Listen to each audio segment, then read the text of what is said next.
चाल तू बनैलो हो। तो सुन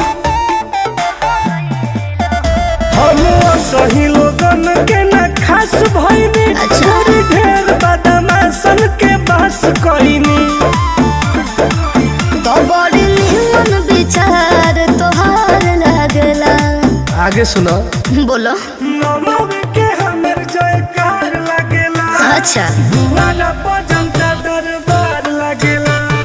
सारा दुश्मन हमर साथ लागेला। हर रविवार दरबार लागेला।